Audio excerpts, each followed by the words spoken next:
जब टूटने लगे हौसले तो ये याद रखना, जब टूटने लगे हौसले तो ये याद रखना, बिना मेहनत के हासिल तक तो ताज नहीं होते।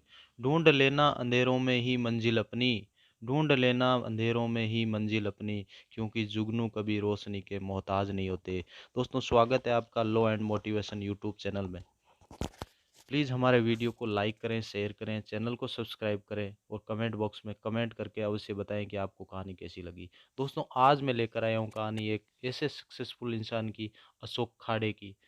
दोस्तों, इनके परिवार को दो वक्त की रोटी के लिए भी संघर्ष करना पड़ता था और आज ये करोड़ों की कंपनी के मालिक हैं। दोस्तों, आज इनके नीचे 5,000 लोग अलग अलग कंपनियों में काम करते हैं। दोस्तों, ये इनकी संघर्ष की कहानी है। जन्म दोस्तों महाराष्ट्र के सांगली में हुआ। इनके पिताजी एक पेड़ के नीचे बैठ करके जूते चप्पल का ठीक करने का काम किया करते थे। इनके पिताजी एक मोची थे और माँ इनकी मजदूरी किया करती थी।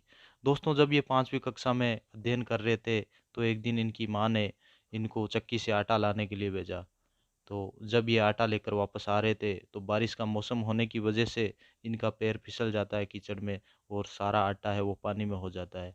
जब ये घर आकर के अपनी माँ से ये सारी बात बताते हैं तो माँ बड़ी दुखी होती है, क्योंकि उनके बच्चों को खिलाने के लिए उसके पास कुछ नहीं था और वो जैसे तैसे कहीं से मांग करके भुट्टे ला करके अपने बच्चों को खिलाती है और स्वयं है वो भूखी सो जाती है। इसी दिन उस गरीबी पर पार पाने का इन्होंने तय कर लिया था।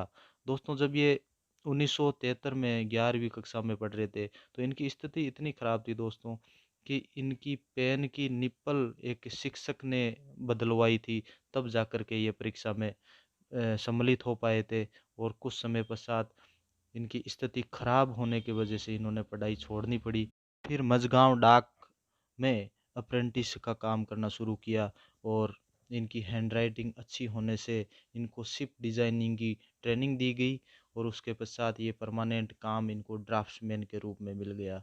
तो दोस्तों, इस तरीके से इन्होंने काम के साथ साथ मैकेनिकल इंजीनियरिंग का भी डिप्लोमा कर लिया और इनको एक अच्छा अनुभव हो गया। उसके पश्चात दोस्तों, जब इनको किसी काम के सिलसिले में ये जर्मनी गए, जहाँ पे इन्होंने जर्मन टेक्नोलॉजी देखी, तो इन्होंने निश्चय किया कि मैं भी भारत में जाकर के इस टेक्नोलॉजी को काम में लूँगा। भारत आकर के अपने दो भाइयों के साथ मिलकर के इन्होंने दास ऑफशोर प्राइवेट लिमिटेड कंपनी की स्थापना की।